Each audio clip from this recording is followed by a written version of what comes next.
Fuck yeah, boys. I'm done being sad. Are you done being sad, Brownie? Episode 285. Buddy. The boys are back. I went on a 72-hour bender. I've recovered. I'm ready to go, dude. The Carolina Hurricanes are shoving it up the New Jersey Devils hoop like I said that they would. I mean, weather's nice, dude. Softball season started. Top boy summer. Things are happening. So, Brownie, what's going on with you, dude? Nothing. Speaking of exciting things that I did, I know you saw my pictures because I sent you one of them directly. Yeah. Tell me all about it. So we went down to New Jersey. Can you see the hat here? Yep. So shout out to my little cousin Gavin. It was his bar mitzvah. A little shout out to Gav. Good job on him. We went down, the family, whole big family. Everyone was there. New Jersey, very nice time. But Friday there was some lulls in the schedule of all the bullshit you got to do with family. And my daughter had been talking about wanting a comic book because we have comic books. There's a comic book store here in town.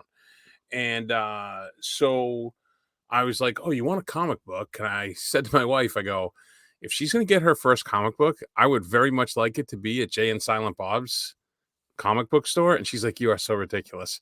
She goes, but I respect it. It's fine. So we went to the secret stash, Jay and Silent Bob, went in there. My daughter bought a comic book. We then went over to the Quick Stop from Clerks, took some pictures.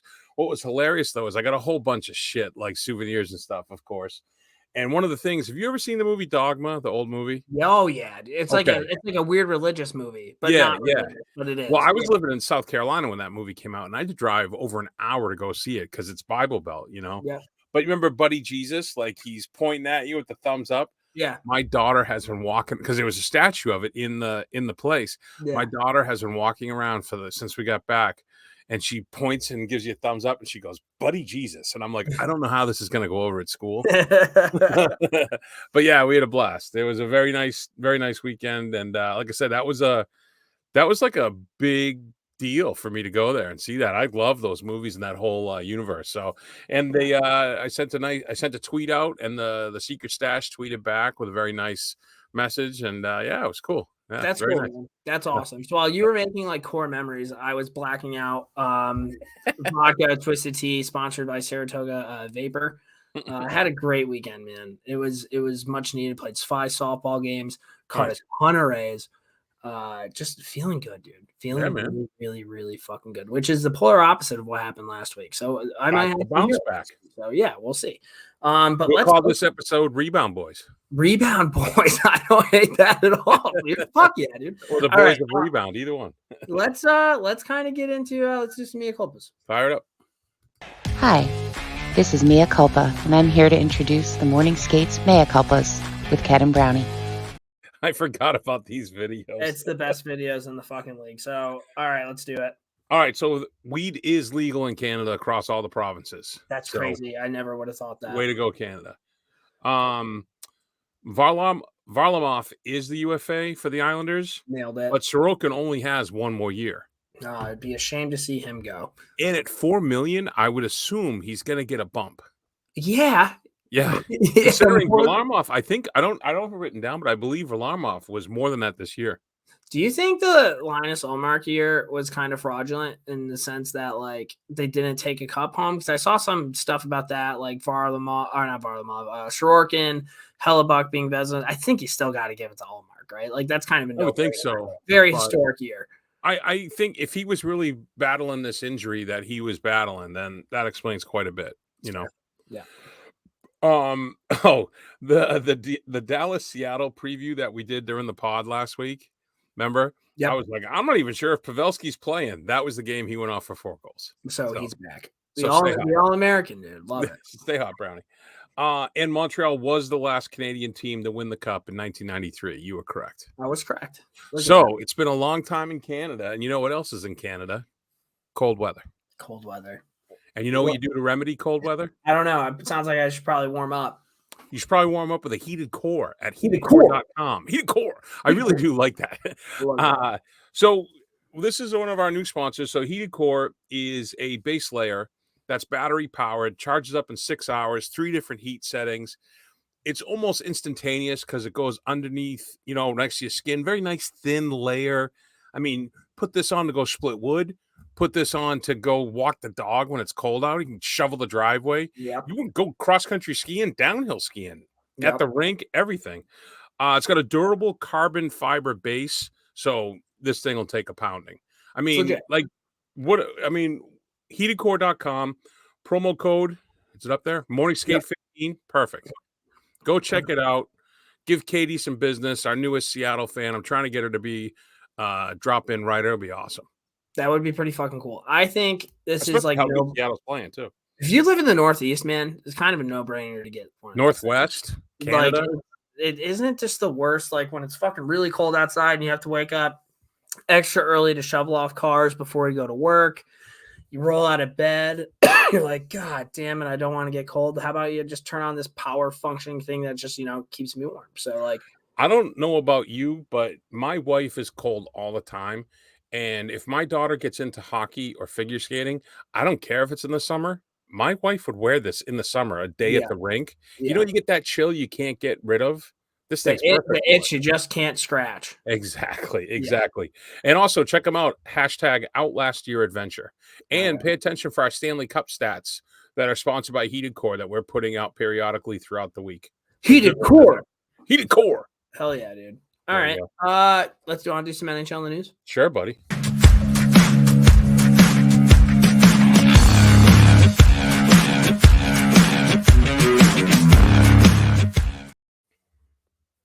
God damn, Ken's good at this shit. All right, well, you just kind of mentioned Toronto, same old Leafs, dude. So Matthews is 0-2-2 in 3 games played, -2. He has 2 penalty minutes, 14 shots on goal. And he's playing 23 plus minutes a night. He only had 2 shots on goal in game 3. Marner only has an assist in 3 games. He's -3, 9 shots on goal, 2 shots on goal in game 3. He's also playing 23 plus minutes. I see a lot of videos of like people just kind of doing like ballerina, like dancing, like skip, but on ice skates. And like, this is Mitch Marner in game 3, or like, this is Mitch Marner in game 3. I think it was 32 Thoughts. For them to criticize the Leafs is a lot, right? For those guys. And they said something like how you couldn't tell that they were playing, I think is how they phrased it. I have this on my phone. So for the first time, what they call the core of the Leafs, which is Matthews, Nylander, Tavares, and Marner. For the first time, the core 4 has been held without a goal for 3 straight games. They are currently a combined 0 goals and 4 assists, those 4 players. Tavares is gooses across the board. Nylander, I thought, has looked good. Actually, I was going to say the same thing. Nylander, to me, has been the most impactful. Yeah, he's making plays. The other 2 are just trying out for a giant head. He really does. Big old dome on him. Yeah. Ilya Samsonov, he left game 3 in the second after a collision with Luke Shen. Didn't return. Sheldon Keefe has nothing to report in terms of an update to the injury.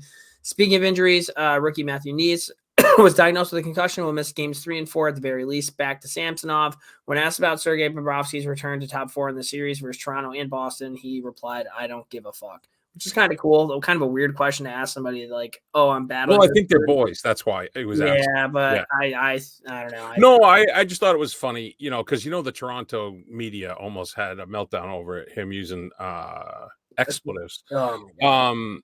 What was I going to say? I think that Keefe announced that Samsonov is not playing tomorrow night. Okay. Or actually, you'll be hearing this on Wednesday, so tonight. Okay. Yeah, I mean, did they sweep? We'll see. I hope so. I don't think the Toronto's not going to win 4 in a row, but we will see. Goalie Vitek Vanacek has more playoff points this year than Alexi Lafreniere. Thanks. First over. Well, also, but if it makes you feel better, Vanacek got yanked. He let up 6, I believe, before he got pulled, or 5, but 4 of them were in less than 5.5 minutes. Do you remember last podcast when I said game 2 that he was going to start? I don't think he started, but he definitely went in. That Schmidt kid, I told you, was a fucking joke. All you have to do is put pucks on him. Martin put one up over his shoulder tonight. That was ridiculous. Shocking. Vancouver Canucks have been fined $50,000 for violating off-season training rules by having on-ice practice sessions with players in April after the conclusion of the 2022-23 season. Who's the fucking rat here, dude? Like who? What do you mean? Who's the rat? There's so many people. It's the media. There's people who work at the rink. There's media that covers the team every day. I think whoever ratted him out needs to be fired. Yeah, could be some guy who didn't get a raise. Fuck that. I'd be like, you're out. What happens in the ring stays in the ring. I can't believe that was even a thing. $50,000 is nothing to these people. No, it's nothing. Crazy. Historic scoring. Joe Pavelski and Leon Draisaitl were the first pair in NHL history to score 4 goals on back-to-back nights since John Tucker of Buffalo and Tony Hrak, St. Louis, on April 9th and 10th, 1988. More historic scoring. Only 3 players have had 50-plus points in any 25-game playoff span. Gretzky, Lemieux, and Draisaitl. Draisaitl's a fucking player, dude. Bottom line. He really is. He's a horse, man. And I like when he gets pissed because he can be a fucking dick too. Like he does a lot of really, really dirty shit as well. I don't know if it's in here. Did you put the Evander Kane thing in here? Do you see what he did the other night? No, but you could talk about it. At the end of I don't know if it was. I think it was the first period. It was like 2 seconds left. He just goes full fucking steam at Pietrangelo and just hits him in the head, and like chaos ensued. Evander Kane is. So he blew the kiss at the lady. Was giving him the finger. Oh, that's when he was fucking pounding on Keegan Kolesar or whatever. Body shots. Yeah. He is like creeping up on a player that I kind of wish was on my team now. Evander Kane? Yeah, you can make that argument. Yeah. Mark Borowiecki is officially called it a career. Really quick about this guy. He was like the ultimate fantasy hockey player when we used to do it because the hits and like block shots were very involved in penalty minutes. He was fucking great. Boro Cop. Ottawa native, played 12 years in the NHL with Ottawa and Nashville. The rugged defenseman put up a stat line of 15 goals, 41 assists, 56 points, and 458 games played, along with 848 penalty minutes. Boro Cop was the first Ottawa native selected by the hometown team when he went 139th overall in 2008. In 2019, he witnessed a man breaking into a car to steal an unattended backpack. He stopped the robbery, tried to subdue and hold the man, making a citizen's arrest. The suspect got away, but the nickname stuck. I know that he's struggled with like mental health, shit like that, injuries.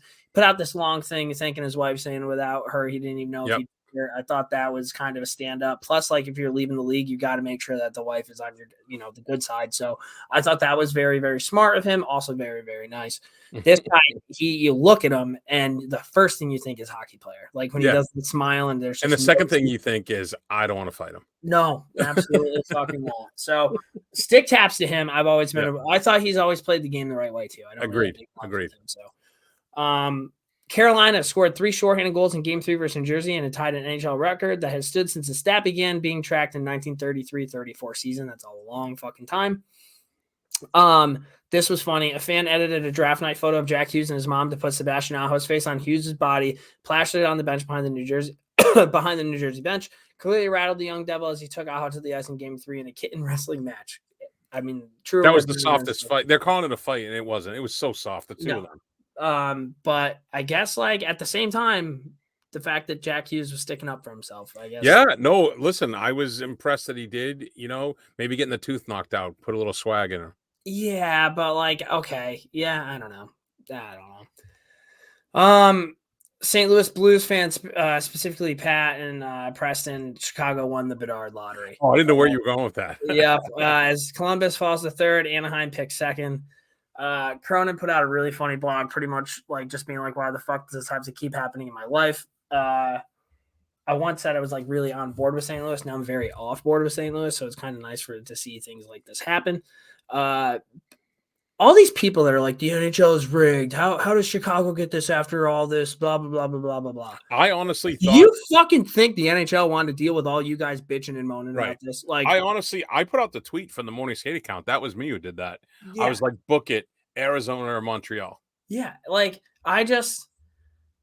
they think that the NHL is doing this because it's an original 6 series, but the amount of backlash from all these fucking people being like, why does this franchise? Well, you can make the argument that it's people talking about hockey. What do you mean? Well, if he had gone to Anaheim, no one would be saying rigged. You know what I mean? Oh, right. You can make that argument, I mean, I don't know. Devil's advocate or whatever. The NHL is dumb, but I don't think they're that stupid. I feel like half of them are like pretty happy, like, hell yeah, we have an original 6 kid. Blackhawks are back. Then the other half is like, we are going to have to deal with so many people bitching and moaning about this as if this really affects their life. Like, I just go both ways. Well, yeah, I got some thoughts on the NHL draft in my zeros. Okay. All right, we can get to that. After learning that Bedard would be hiding to Chicago, the Blackhawks sold more than $2.5 million of season ticket packages, over 500 full season ticket packages in the 90 minutes after the announcement. That works out to revenue of $28,000 per minute. sure they were pretty pumped about that. Also, sure. like it's a no-brainer if you live in Chicago. But can you imagine if this kid ends up being like Lafreniere? Well, to be fair, I don't know. I never saw clips of Lafreniere in juniors, so I can't say. But you watch this kid in the juniors, you watched him in the minors for the Regina Pats. It's a different level, you know. Yeah, we'll see. Anaheim, it's not all doom and gloom for them with the second overall pick. The Ducks did something that's never been before, as their prospects have been named the defenseman of the year in all 3 major junior leagues in Canada. And the Q is Tristan Lanu, OHL Pavel Mintyukov, and WHL Olin Zellweger. As Timo Solani noted on Twitter, offense sells tickets, but defense wins championships. I love that from the Finn. Also, I did from see Mr. Offense too. This is the second time I think that Anaheim should have gotten the first overall pick, but they ended up being the number 2 pick. Do you know the other time? Was it Crosby? Sidney Crosby. Yeah. So that one was fixed as a thank you to Mario for bailing out the Penguins. They're going to get this Fantelli kid. I think that's his name, the Michigan kid. So they're going to be fine. They're going to have him, McTavish, and Zegers down the middle. And then these 3 defensemen coming in. 2 years, and plus Jamie Drysdale. A lot of young talent. Rangers, dude, they got rid of Gerard Gallant, mutually agreed to part ways after their first round loss to New Jersey. The team went 99-46-19 over his 2-year tenure. So what do you think? Let me ask you as a Rangers fan, because you look at his record, you look at the team they had. He's well respected as a coach in NHL. I mean, Gerard Gallant, I don't think is going to be, if he wants to, I don't think he's going to be out of work for long. Mm-hmm.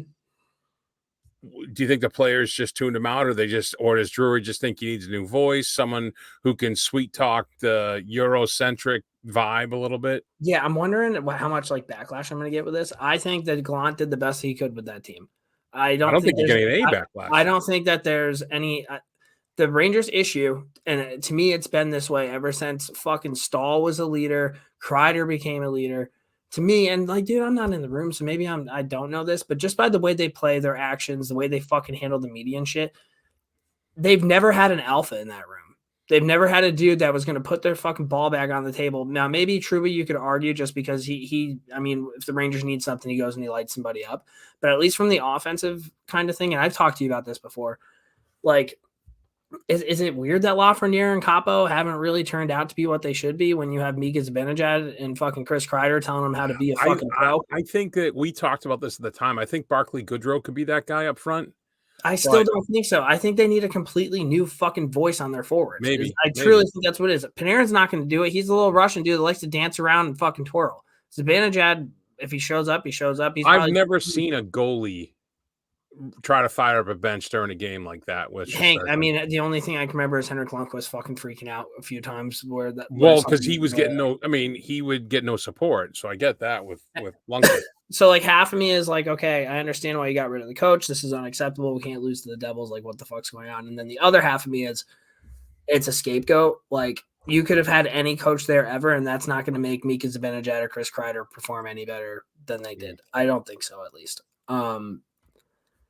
I think we're fucking doomed, but we'll see. This next part, maybe it'll turn that frown upside down, buddy. Yeah, but when asked about his future, Patrick Kane expressed no interest in the union with Chicago as they are rebuilding, so that's never crossed my mind, to be honest with you. When asked about re-upping with the Rangers, Kane sounded more upbeat with this team, this opportunity. I would love that chance. Tarasenko said that him and his wife loved it there and all this stuff. So, yeah, you might be able to bring something back, but to me, I think they completely need to overhaul their forwards, but I don't think that they're going to end up doing it.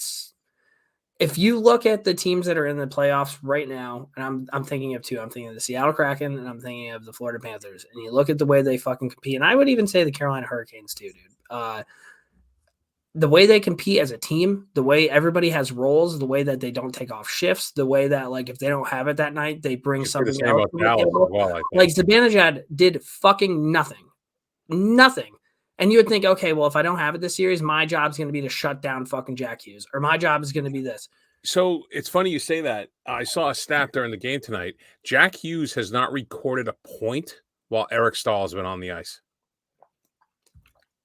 So you find what you're doing is you got to, huh? Jordan Stahl. What did I say? Eric Stahl? Eric, yeah. Sorry. You reinvent yourself, like Stahl's reinvented himself, right, as that shutdown defender. And I think that's what you're alluding to, if Mika doesn't have it going offensively, and do he something. needs to be in someone's kitchen on the back check, and he needs to bear down on faceoffs. Yeah, and I it's almost like the offense revolved way too much around Mika, Panarin, and Kreider, and I get why, because they put up points. Completely get it. But like, dude, how does your number 1 and number 2 overall pick grow if they have this fucking pressure to get those guys the puck, whether it's on the power play, wherever the fuck that they are? Like, to be a game breaker, you need to be able to have the fucking puck. You need to be able to want the puck. You need to be able to receive the puck. Instead, you're just giving it to everybody else. So it's like, I don't know. You look at guys like Verhaeghe on fucking Florida. The Rangers don't have a fucking Verhaeghe. Like the Rangers, they don't have a fucking Martin Necas or Necas or whatever the fuck his name is. They don't. Two tonight. And like, I'm looking. Remember when I said the Rangers' fourth line was going to outperform the Devils' fourth line in that game 7? Who made that play? Was that Michael McLeod, Andre Palat? Yeah. Like when they like together, like, dude, our fourth line wasn't fucking doing that. Yeah. And it's almost like you have these kids that play really good minute or like third line minutes, whatever. But it's like, fuck, at some point they either need to go one way or the other way. Do I want to go the way of Zibanejad and Kreider? Well, have they ever won a fucking cup before? So I don't really know what to do about that. I don't know what the fuck they're going to do. I think there's going to be a massive change. In terms of coaching, I've seen Laviolette's name thrown around. Saw Joel Quenneville's name thrown around, which would be fucking hilarious. I would love to see all the New York City fucking people cry that Quenneville got rehired. Knobloch is a homegrown guy that's coaching the AHL right now. That's had some pretty good success. I don't know what they're going to do. I don't think the options are out. I think they're also kind of waiting to see what happens. Like if Toronto gets fucking smoked, I saw Larry Brooks said if Toronto gets smoked and Dubas goes to Pittsburgh and he takes Keefe with him, that then Mike Sullivan might, but I don't want fucking Mike Sullivan. So I don't. It'll be interesting. And I think that, Mike Sullivan won cups because he had fucking Sidney Crosby, dude. That's not what I was going to say. I was going to say, I think Drury has shown that he isn't going to make the sentimental play. I think he understands what he needs to do. You know what I mean? Yeah. I don't think he's going to be like handing out like 5-year extensions of no movements, you know? Yeah. I don't know. Well, we'll see what happens. This is brutal, dude. Gabriel Landeskog, he's going to miss the entire next season with the same knee injury that he had this season. Same injury, but he's going a different route. He's getting cartilage transplant. The whole different deal. On May 10th, the 30-year-old forward will miss the entire 2023-24 season after missing this season with knee issues. In a statement this afternoon, he said he has no interest in retirement, plans to be back 100%. 30 years old. I respect him though, that I believe him if he says it. You know, you can't doubt this guy. He's proven time and time again that he comes back. So, rest in peace to Peter Klima, who passed away last week at the age of 58. First Czech player to defect directly to a U.S. team when he joined Detroit in 85. He went on to play 13 seasons in the NHL with Detroit, Edmonton, Tampa, the Kings, and Pittsburgh, putting up a line of 313, 260, and 573 points in 786 games played. He won a Stanley Cup with the Oilers in 89-90 to go along with the World Junior Championship and 2-time Czech League Championship. Triple overtime goal versus Boston. Won a defect from Worlds to be labeled deserter. Finished his military commitment. Seems like so. What it was, he had at the Worlds the previous year before he came over, he had the ability to defect, and they had it all lined up with the Detroit scout. Like he was just gonna pretty much walk from one side of the rink to the other and get in the guy's car. And he didn't want to cut short on his military commitment because he would have been labeled a deserter as opposed to a defector. And it just didn't sit right with him, so he didn't do it. He is well known in New England, especially. He scored the triple overtime goal when Glenn Wesley missed the wide open fucking net in versus the Bruins Oilers in the Cup final. So Ottawa Senators. Canadian this is crazy, dude. Go ahead. Canadian music star of the weekend is joining the bidding war for the Senators, making 3 high-profile groups. While Ryan Reynolds has been quiet of late, Snoop Dogg had some comments recently. This is the part I'm talking about. It's crazy. Snoop went off. The NHL doesn't know how to market. McDavid is the best athlete in the world, but you talk to most folks in the United States, and they have no clue who the fuck he is. He didn't hold back after that and continued about the league streaming model. There ain't anybody who wants to buy 5 streaming services just to watch your team. There's too much of that today. It's a real problem because we know this sport is tough to learn, so we got to start appealing to the kids. I've always wanted to do something in hockey with kids because I never had hockey offered to me when I was a kid. Snoop also clarified his intentions with the Senators. This ain't no joke or gimmick. This is a real ownership play, and I will put my foot in the town. My role in Ottawa would be a community activist, finding new ways to be better, being active and innovative, and being up close and personal with the whole community. Anytime I'm a part of something, I become family. I become connected to it all. If I was in Ottawa, dude, I would be like, okay, fuck yeah, dude. Like, by reading this statement and seeing him talk, for me personally, he's now ahead of Reynolds for people I would like to own.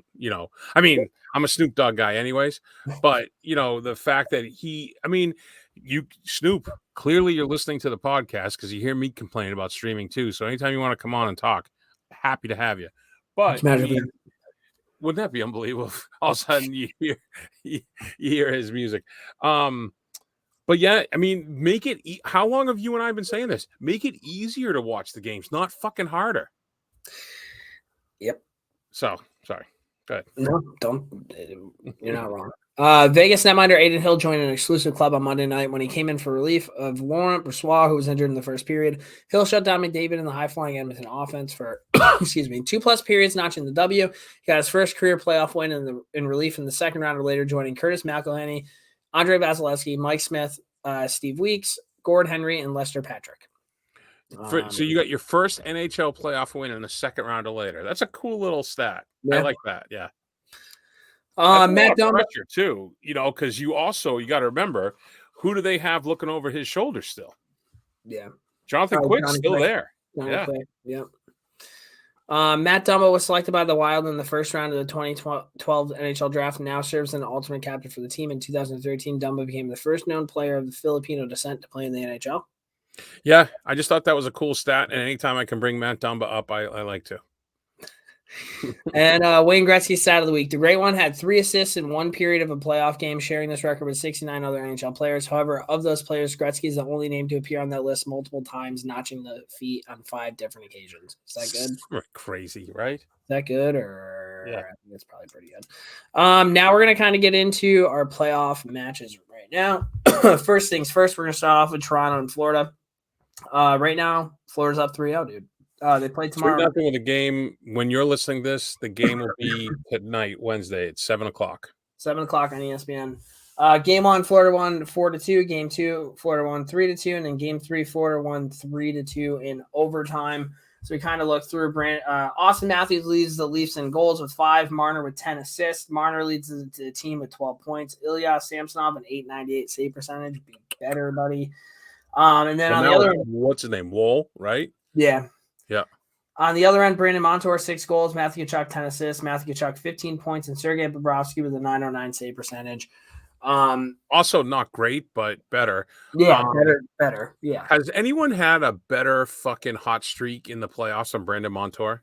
No, I mean, this kind of reminds me. Remember when Shea Theodore kind of went off that year for Vegas? Yeah, it kind of reminds me, and they're kind of similar players. I can see that. I heard a thing about Bobrovsky. Apparently, he loses up to 10 pounds during the game. What? He's a smaller guy, and he's got a very regimented food and rehydration rituals that he sticks to. And by giving the Panthers and the Leafs this extra day every time, it's playing perfectly for Bobrovsky. No shit. I never even heard of that. No, I didn't hear about it till it might have been 32 Thoughts. I would assume so because that's where all that stuff comes from. I guess a couple little takeaways from this series. Sam Bennett's still a motherfucker to play against. So is Matthew Tkachuk. I've been working. Sorry to interrupt you. I've been working on my Bruins eulogy. Yeah. Right. Like here and there. I was away for 4 days, so I didn't get a chance. But I was working on it a little bit last night, and like maybe the third paragraph went off on this whole tangent about how envious I am of Matthew Tkachuk and Sam Bennett being on someone else's team. Yeah. Like I was like, wait a minute, this is like a pro. Maybe I should start writing about the Panthers in the next round. No, I mean they're motherfuckers to play against, man. Yeah. And they come in waves. Toronto's done, right? I certainly hope so, because nothing. It's funny, all the goodwill they got by getting out through the first round. If they blow this, it's worse, right? Yeah. So I was talking to Cronin, the St. Louis writer, and he was like, dude, why? Like the Rangers probably should have just gotten Ryan O'Reilly and didn't get Tarasenko and Kane. And I thought about it and I was like, fuck. Yeah. That would have been the leader that we need. But all right, well, game 4 tomorrow. Yep. Hurricanes, Devils. By the time you listen to this, was today game 4? Yes. Okay, so when you're done with this, Carolina's going to be up 3-1. Yep. Oh, the poor Devils. They're going to be a fucking storm surging over here, Booth. Watch this, dude. I'm going to go skate into the glass, bro. This is what happens when you're little. You talk about skating in the glass. There was one time playing beer league, like my first few years, and we used to get people that would, like friends and like family members of some of the guys on the team would come to the games. It was like, we used to get like 20, 30 people because we'd all go out to the bars afterwards. We won the local tourney to the local season to get us to go to Toronto for the national. And my buddy Rob, his brother was on the team, our goalie. And Rob used to borrow like one of my jerseys and they'd wear them in the stands. That was crazy. But after we won, I was so fired up to go up to Toronto, right? I skated full tilt and jumped into the glass and fucked up my shoulder because I don't wear shoulder pads. It was sore for like 2 weeks. But yeah, well, go ahead. That's how I feel right now. This is what happens when the Debbies think that, oh, we have everything. You didn't play a real hockey team. The New York Rangers weren't a real hockey team. There you go. You're hearing it from the guy who's the biggest Rangers fan I fucking know. They weren't a real team. They weren't a real fucking threat. They were fucking bitch made, okay? Now you think you're just going to go in and the Hurricanes aren't going to do anything. Well, the Hurricanes are fucking skull fucking you guys right now. Hard. The Devils are in trouble with the goalies. What they went through tonight, I think the final was 7-1. It might have been 6-1, but neither goalie looked great. Having said all of this, Jack Hughes is a dynamic player. You're going to have him for a very long time, and he's going to fill nets. That's good for you. Dougie Hamilton's a fucking nerd. I could have told you that from day one. Jesper Bratt, where the fuck has he been? Yeah. Like, remember when everybody said he was really good? Nico Hischier, I've actually grown to like a little bit. He doesn't really move the needle for me that much, but I think defensively that's what I'm saying. I think he's kind of an asset in terms of defensive type of hockey. That McLeod guy, I think, has played really, really good for them. Miles Wood. This is what happens, man. I called it. I'm sorry. Well, I said 4. I apologize. I meant 5. I couldn't have been more right about it. I think it just took me a while to get there. So, do you have anything else on the series? No, it's fun. Like the Devils are. It is an I didn't think this series was going to be entertaining at all. It is. It's gets them wide open. Well, it's a lot of fun just watching the Hurricanes just shove it up the Devils' mouth. Well, I pulling for the Devils to a degree because I like Eric Hall. Former. I still have. I want to see, but I want to see every series go 7 now because the Bruins are out, right? Yeah. But yeah, no, I think you were right. It was a tough task. The Hurricanes are motherfuckers. They really are. I can't stand them. They forecheck, dude. And I know that you don't like Brindamore, and I get why, but they fucking love playing for that guy. 100%. And like I said, I listened to that interview. I listened to that interview with Martin Nook, and he goes off for I think he had 1 goal and 3 assists tonight. And I was like, God damn it. Like, I don't want to like any of these guys, but. No. And I mean, I've always kind of liked Brent Burns. Yep. Dude, for a big man, that guy can fucking skate, dude. Yeah. Holy shit. So that's kind of what we have in the Eastern Conference. Now we're going to move to the Western Conference. The Stars and the Kraken right now. The Kraken are up 2-1. They took game 1, 5-4 in overtime. Dallas evened up 4-2, and then the Seattle Kraken 7-2 against the Dallas Stars. And they're 2 minutes into the game right now. Game 4. And Nils Lundkvist is still nowhere to be found. Sorry, Fink. The Kraken. So here's the thing about them. This is their team. That's the only way you can say it, dude. Jordan Eberle's got to be fucking 55 years old. This guy's still scoring. Did you see the goal he scored off of Heiskanen? Was it Heiskanen that got it in the face? Yeah. But the fact, so I was watching this with my sister-in-law, who really doesn't. She's a basketball. She's up here and she's basketball fan mostly. Yeah. I know. But whatever, she understands and she doesn't. She's like watching it on her phone while I'm watching like the Devils game. But we were watching together when that goal was scored, and I pointed out to her the presence of mind, right? When the puck falls to him right there, he pulled that across the tuck backhand. Mm-hmm. just like it was such an impressive little thing that maybe not a lot of people noticed, because if that was me, I'd have been right? Most people, including some NHLers, would have just shot that like in a hurry and put it off the chest of Ottinger. That little subtle drag it across and flip on the backhand. And maybe if there's an NHL player listening, you're like, yeah, no shit, no wonder you're a fucking podcaster. But I mean, it was just a little subtle. I was very appreciative of Jordan Eberle. I've always liked his game, and Eberle scores big fucking goals, dude. Yeah, he's a gamer, big time, always. Yeah. And Ottinger, talk about looking leaky. Sorry, Fink. I was texting Fink during the game, and I go, "Hey man, why is he still in?" And Fink goes, "I turned it off when it was 3-1." Yeah, he had an early day. The next day, he's like, "I don't want to wake up pissed off," which I understand. But I felt like they left Ottinger in there for half a period too long. So you're telling me Fink didn't like what was going on, and he just asked out, kind of just like Nils Lundqvist did on the Rangers. He's a lot like Nils if you think about it. Fink, I swear that we did not plan that ahead of time. It's crazy how that works out. I took the Kraken in this series. I feel good about it. Tonight's gonna be a big fucking game at Seattle. Seattle can take it. We'll see, dude. And I like the Stars, but teams become teams in the playoffs. I don't know if that makes sense. No, it does. The Kraken comes in fucking waves, dude. And there's no superstars. It reminds you a lot when Vegas did what Vegas did. Like, right? Like there were no real big names on that either. So yeah, it was, and that Climate Pledge Arena seems like a fun rink to go to. It was so loud you could barely hear the announcers talking to each other. Yeah. So we'll see about that. And then the last series, the Golden Knights and the Oilers. Vegas won game 1 6-4. Edmonton took game 2 5-1, and then Vegas pumped Edmonton 5-1 yesterday, Monday, May 8th. We got game 4 Wednesday at 10 o'clock. Vegas is showing me a lot that I wasn't really expecting. Like, dude, how happy is Jack Eichel to be playing in the fucking playoffs? And not just playing, but like fucking playing. They broke down some of his plays where he like scooped up a puck behind his own net. He initiated the outlet. He buzzed through to pick up the pace through the neutral, set up with the primary apple down. I mean, just a 200-foot game for fucking Captain Jack. I think, you know how like each year a team wins and all the other teams try to kind of copy what they did. I think this year's going to be speed and like team mentality. I think those are going to be the two things that roll four, right? Yeah, I think so too. And every line chips in. That's you know. Vander Kane's still being a motherfucker to play against. They've done a pretty good job with McDavid, at least last game they did. Draisaitl, I mean, he's just fucking unreal. But there was a play last night.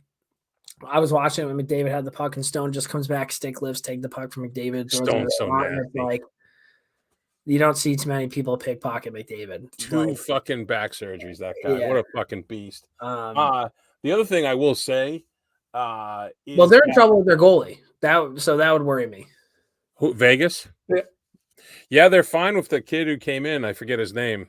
Do I have it in here or no? Yeah, I know, but I mean, he played well in that game, but that's one game. So, yeah, no, but Cassie, you still got Quick there too, right? You don't think Quick would be motivated to fucking put on a little bit of a run there? Yeah, but Quick ain't the Quick that we remember. No, he's not, but he might be able to get it up for a game or two. I will say this. I think Fink is going to hate this whole fucking part of this podcast. I think Seattle matches up better with either of the other two teams than Dallas does. Yeah. I don't know. I have just trouble thinking that the Oilers are going to lose, but I think you're right. I'm just saying. We could get my chaos Stanley Cup final of Seattle, Florida.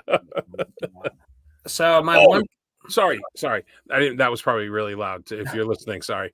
That was another thing. Fucking this idiot, Sheldon Keefe. I just remember this. This fucking donkey can't shut the fuck up. This is for those that don't know, that's the coach of the Maple Leafs. Do you hear him complaining that the Leafs didn't have any power plays in game 3? Like, shut the fuck up, man. You're not supposed to be a team built on power plays in the playoffs. Yeah. You just got to score 5-on-5 with your superstars. Yeah, I wish they would just like shut that guy up. Oh my God. Sorry. I agree with you. But yeah, that's all we got for the playoffs right now. I was 1-7 in the first round. I look like I'm doing pretty good right now, though. So the boys are back. Rebound boys. Rebound boys. Rebound boys. All right, now we are going to dump and change.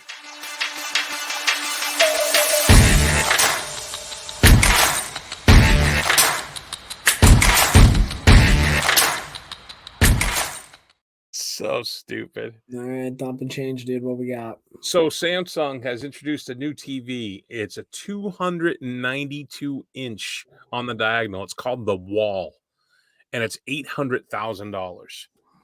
I should have done this before, but I'm going to do it right now. 292 divided by 12. So it's 24, a little more than 24 and a quarter feet on the diagonal. Who's going to pay for that? Some like NBA or pro athlete who has a huge ass house with a giant for wall. $800,000. What do you think? I just don't see that happening. $800,000. What do you think? Like LeBron makes? Like, if you think about it, how much would it cost to like buy a drive-in? No. You can get smaller pieces. Like what it is, it's not one screen; it's a bunch of connected. Okay. And I think it goes up to that big. This is the dumbest fucking thing I've ever heard in my entire life. Someone will buy it. Just buy a drive-in movie theater for way less. Well, then you can't have it in your house. Who cares? I don't know. Well, you could. If you have $800,000 to buy TV, you probably have enough money to kind of put that in a house. Like a movie set, yeah, I guess. So a tough week behind the mic in Oakland. The A's announcer, Glenn Cooper, I think is how you say his name, used a racial slur on the air and has been suspended indefinitely. He was trying to say Negro League, which is the way you're supposed to say that, and he had the other N word. Yep. Not to be outdone, West Virginia basketball coach Bob Huggins used a homophobic slur multiple times while calling into a radio show. Tough week for old white guys who use that kind of language out in public. I'm interested to see what happens with Bob Huggins because he's a fucking West Virginia legend. Like, I wonder if they're gonna get rid of him.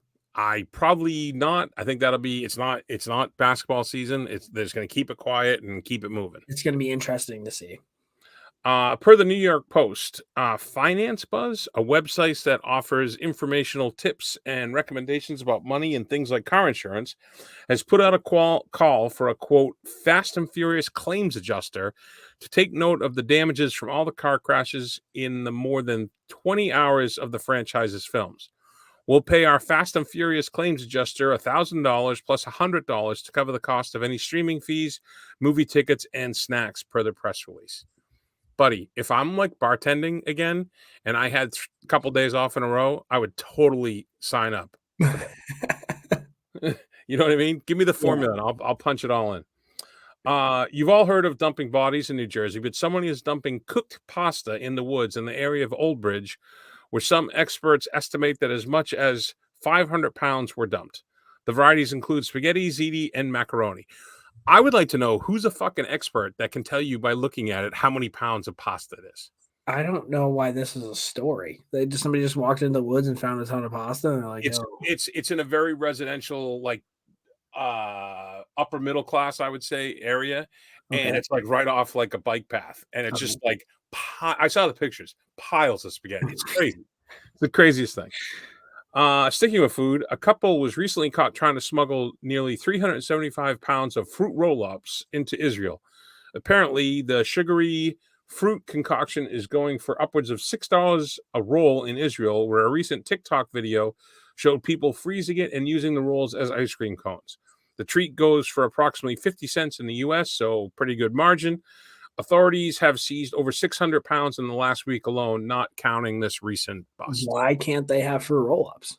I think you can only bring like 11 pounds of food or candy into another country. Okay. So these people weren't even trying to hide it. Like the video I saw was just like a suitcase, and the guy's like, "What is all this?" And the guy off camera is like, "I don't know how I got there." It's filled with fruit roll-ups. It's pretty funny. And then Tom Cruise, everyone's favorite Scientologist, received the MTV Movie Award, which I don't even know. Did you know that MTV Movie Awards are still a thing? No. Yeah, neither did I.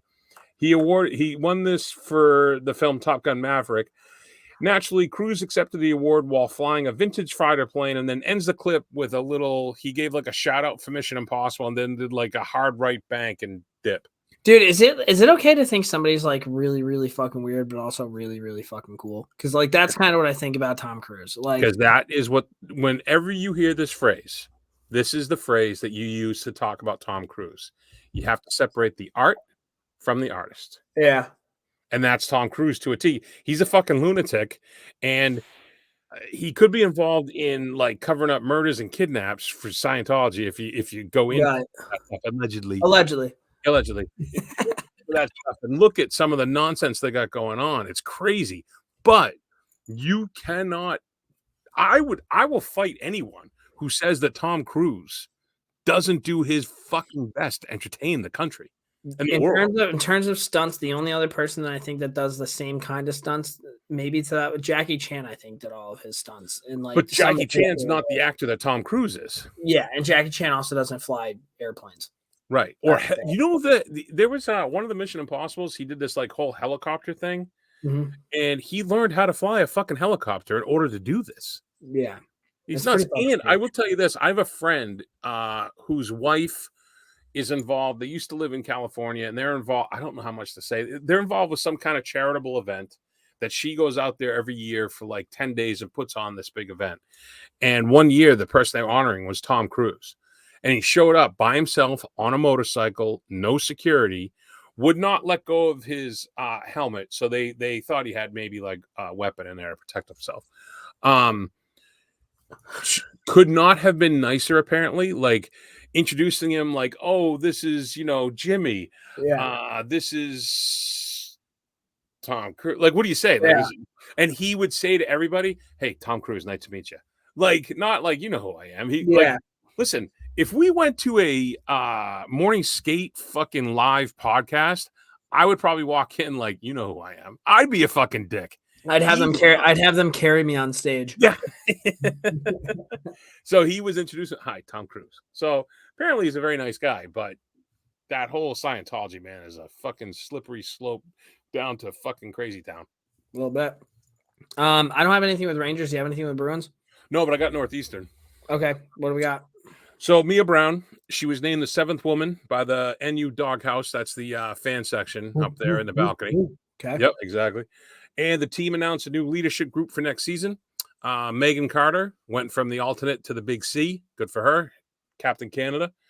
Gwyneth Phillips, Abby Marone, and the premier power forward in women's hockey today, and friend of the podcast, Katie Knoll, are all rocking the A's next year. So Katie Knoll doing Katie Knoll things. Congratulations. Right. Leadership, right. Dude. Leadership. What's going to be tough for Katie, though, is every time she's arguing with a ref, they're going to be like, stop. Do you have anything for Beer League? I was supposed to play tomorrow night, but I cannot, and I don't know how happy they are with me because I was getting emails all the time, and then when I said, hey, man, I screwed up my schedule, I can't tomorrow night. Chirp, chirp, chirp, chirp, crickets. Yeah. So don't think Mike's too happy with me right this moment. All right, let's do it. Don Moore's Heroes and Zeros.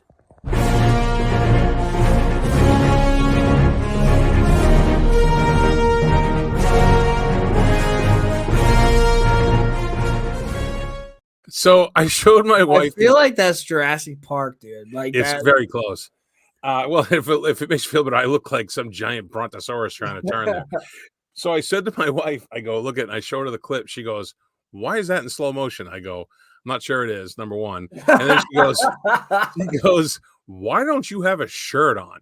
I go, I have a shirt on. It's just no sleeve. We were in there so long doing this shit. I was fucking pouring sweat. I was dying under that Bruins jersey. So anyways, there you go. All right. Well, Heroes and Zeros of the week. I'll just go really quick. My hero of the week is myself. I'm making some changes going on right now. I don't really want to get into it, but everything's going good. Nice. Positive steps in the right direction. My mom's doing good. I got good friends, good family. So just pumped to see what the next chapter brings me. So that I would put myself as a hero of the week. Nice. Yeah. Want me to do my hero? Yeah, do go back and forth.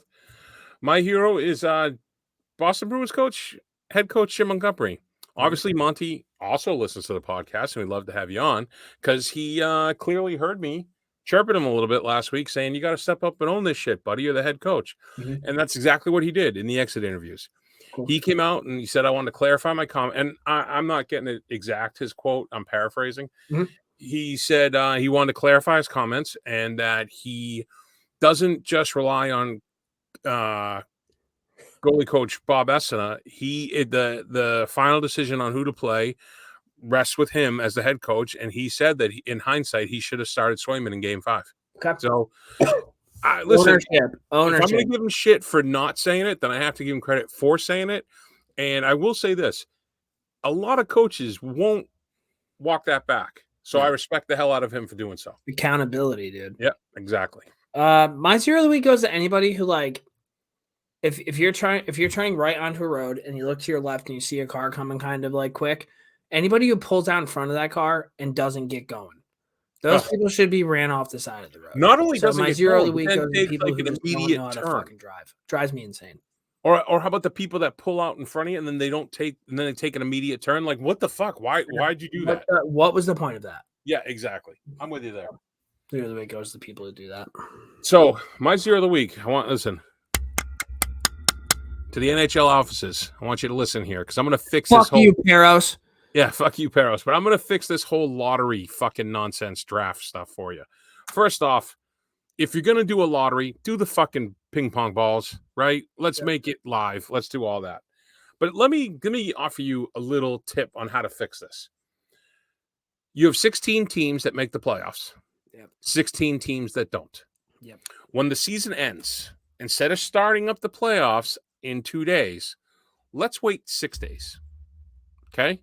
Let's give the teams a little R&R, work on some systems, get the Black Aces skating in some rushes with the big boys. In that little gap, you take the other 16 teams and you have them play a consolation tournament, single elimination for the draft order. 1 through 16, you do it based on their records. It'll never happen, but I know, but let me finish. This is my little thing. You go 1 through 16, you play the first round on Thursday.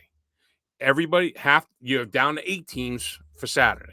Yeah. Right? That's over. Then you go Monday, and then your final is Wednesday. And then the NHL playoffs start Thursday. It's perfect.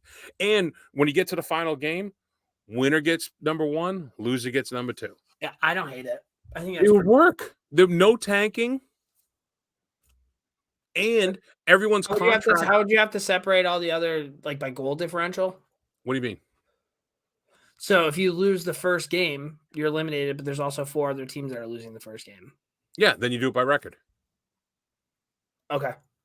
Out of those 4. It'll never happen, but if it did, I'd be fucking in on it. I'd be in on it. And you know what else is that the contracts go through the completion of the NHL playoff run. So all those guys who are UFAs are still under contract for this consolation tournament. It'd be fucking cool. I doubt it would ever happen, but no, I doubt it too, but it's fun to think. Or you could even do it 8 and 8. You could do East and West. You don't have to do 1 through 16. Yeah. All right, guys. Well, we have one more segment. We are going to get to our 3 stars.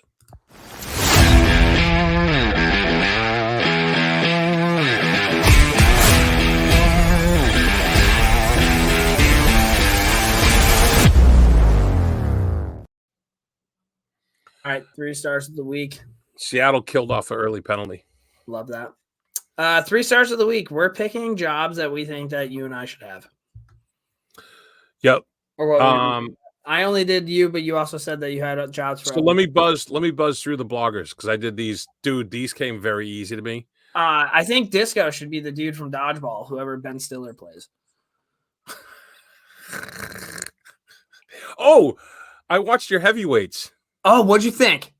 So it's funny. I forgot to tell you. So it's funny you mentioned Dodgeball. Number 1, they're making a Dodgeball 2 of the entire cast. They're making a heavyweights too. Oh, really? Yeah, that's how I brought up heavyweights. That's funny. But Ben Stiller's character in heavyweights was basically his character in Dodgeball. Same fucking person. Yeah, it's funny. That was a funny one. Okay. No, it was good. It was good. I mean, I watched it mostly with my daughter. She's like, "Why are they picking on the fat kids?" I'm like, "Oh, that was the '80s, buddy." Now, That's how it was back in the day. When I was a kid. Congratulations, you're the fattest boy in camp. Yeah. But yeah, it was pretty good. I mean, it was nowadays though, it's like an after school special, that movie. Yeah. Funny though, it was the goalie and Goldberg and Keenan. Yep, Keenan Thompson. Yeah. So that was pretty funny. It's funny you said that about Disco. I had him as a cabana boy in Vegas as his job. Okay, that's fair. That's pretty much what you said.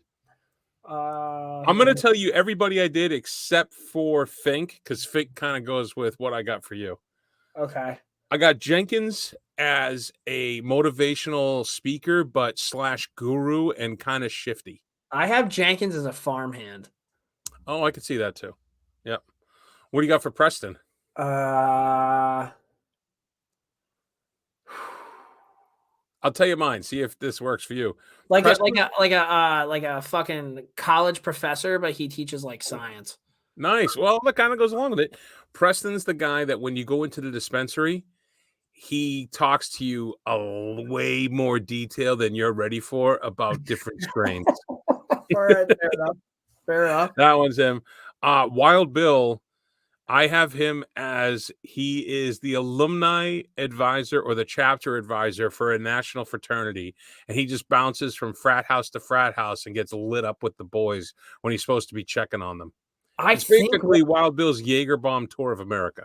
I think Wild Bill is a mechanic. And if he's not a mechanic, he would be a mechanic. Yeah, there you go. Yeah. What do you got for Boother? Boother should be like I could see him being on like New Jersey Devils radio. Okay, that's a good one. I had him like actually see him do that. I had him as a transit cop with like all the fucking pins. You know how some of those guys wear all the fucking Devils pins and shit? I could see that. He stands for the national anthem for sure. Oh, 100. Yeah. And then for Maz, I had him as just a Coney Island dog guy. Like he's the guy out front of Detroit selling the dogs. Okay. For Maz. I think Maz could be like a fucking I'm gonna have to get back on that one. And Richie, I had Richie as a beat writer for the Wild, just because I feel like Richie's too nice. I mean, he was like legitimately credentialed. No, I know, but I feel like he's too nice a guy. I don't want to. I need to talk to that guy again because I'm pretty sure he was credentialed in the locker room using the morning skate. No shit, really? I'm like pretty fucking positive. I have to just double check with him, but I'm pretty sure he like met players and shit. Well, I know he was in the elevator with Billy Guerin. He took that picture. Yeah, I think we got to talk to him. Yeah, there you go. All right, so now I'll come back to Fink when I get to yours. All right, my 3 stars for you. My 3rd star for you. You would be a legit. Wait. Let me do my honorable mentions for you. Oh my god, dude. Okay. Sorry, man. I have 2 for you. 1, tough guy for you be the tough guy for a roller derby league. Okay. But you have to do quad skates, no inline. Okay. Yeah, I could see that, and you have to grow out your mullet, like lean into it, like WWE. Yeah, maybe. Yeah, I can see that. And then the other one, I could see you as a reality TV, like those guys that go gold hunting, whatever they call it, gold mining, or lumberjacks. Okay, I could see you doing that. So. I think right off the rip, you are overestimating my toughness, and I appreciate that.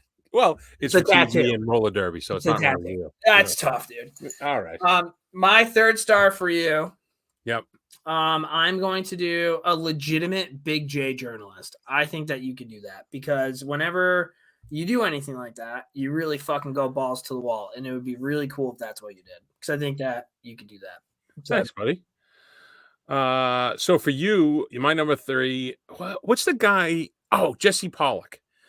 I could see you in that role as a content creator / morning skate bar, like the bar down, like he does all that stuff. Like I saw him going on the ice with like some 1st round draft picks and like fighting them and stuff. Yeah, I can see you totally doing that. Yeah, no, it'd be a fucking cool job. Maybe I don't know. My 2nd star for you. Do you watch South Park? Yeah, well, not all the time, but I used to all the time. You watch the new ones? I have not. So Randy Marsh has become a weed farmer. Oh yeah, no shit. And I could see you doing that. We talked about it actually. Like a legitimate weed farmer. Like that's all you do. You grow That'd pot. Right. You do what you gotta do. You sling it on the side. You get the insane in the membrane, dude, and you're just ready to go. So 2nd star, Randy Marsh weed farm. My 2nd star for you. I don't know what they call these guys, but they work for like a liquor company. They go around the bars, tailgates. I could see you being the Twisted Tea party guy. That'd be cool. I want to. That might be my fucking dream job. Truly. I don't know what they call it. Like when I used to work and when I used to bartend, there was always like it would always be one guy with like two hot girls. And they would come in the bar and they would hand out fucking swag and the girls would flirt with everybody and the guy would always hang with the bartenders and just get fucking ripped. Oh, good guys, they could talk to anybody, and I could see you doing that for Twisted Tea. I might have to look into that, dude. My number one star for you, dude, is you know different types of live bands. Yeah. That you see like different restaurants. You would be like the premier live band guy, but your instrument would be singing and playing the harmonica. Oh, that would be like. I could do that. You ever see Jack Frost, the Christmas movie? Oh, with Michael Keaton. He turns into a snowman, but he has a harmonica. Yeah. I get that vibe. So, little known fact, buddy. Back in the day when I lived in Key West, there was this bar called Rum Runners, and Rum Runners back at the time. If you're listening to this and you're at Rum Runners, I probably served you or threw you out. Rum Runners had, I want to say like 30 something bartenders on a night. It was crazy. Like up front was the reggae bar. Upstairs was a strip club. Upstairs with a Z. There was Channel Zero, which was like top 40. There was another bar that was like what? oldies. Yeah, it was one huge complex. And where I worked was called the Hideaway. I was out back. It was alternative rock. And we had a band called NFI, which stood for no fucking idea because they couldn't come up with a band name. And every once in a while, different bartenders would get up there and sing. And like this one guy, Hawk, would always sing Jim Morrison, and he would stand with his back to the crowd. So like Jim Morrison did. It was fucking ridiculous. So I used to sing. I would do like 2 or 3 different songs. And my last time I sang Wonderwall by Oasis, and then dove into the crowd, and they body surfed me back to the bar. It's fucking great. No way. Really? Fucking great. Yep. That's unreal. Yeah. That's a good story. Yeah, it was a good time, man, back then, back in the day. So my number one star for you, buddy, I can see you as like a major junior coach, right? But you're in the WHL. You're in the Western with the fucking tough Sasky boys. No, I would get canceled in 2 minutes. Oh, no, because they protect you in the Western. Old-time hockey, play the right way. You're out there like any of the kids getting a little too big for your britches. You're the coach that'll be like, I'll go you. And they're like, oh, fuck. All right, sorry, coach. You think I'm way tougher, way cooler? No, I think you have that dog mentality. And this is where it ties in with Fink. Fink would be your play-by-play guy. Oh, that would be cool. That would be fucking cool, dude. That would be fucking great. And hey, listen, I'll be the journalist I'm the beat guy. So I'll ride with you. That'll be fucking great. We should that's what we should do. We should just get a team up there. Yeah, we should just start applying. Move out. Oh God. So that's what I got for you there. Well, guys, that's what we had for this episode of the Morning Skate. A little over an hour. Not bad. Not bad. Nice and tight. Yep. Brownie, what else you got for the people at home? Well, Seattle and Dallas are 4 minutes left in the first period, 4-4, a little there. Katie's, I'm sure, in Cincinnati cheering them on. While you're listening to us, pop over to heatedcore.com. Heatedcore. And check out their gear, Morning Skate 15, the promo code. And as always, I'll have it for you next week because I wanted to give a little shout out to my little cousin Gavin with this hat. I may or may not have done a little online shopping and the influence, and I got some sweet gear for the next pod. Oh, boy. Honor of my boy. God bless you, buddy, wherever you are. All right, guys. Thanks for tuning in. We'll talk to you guys next week.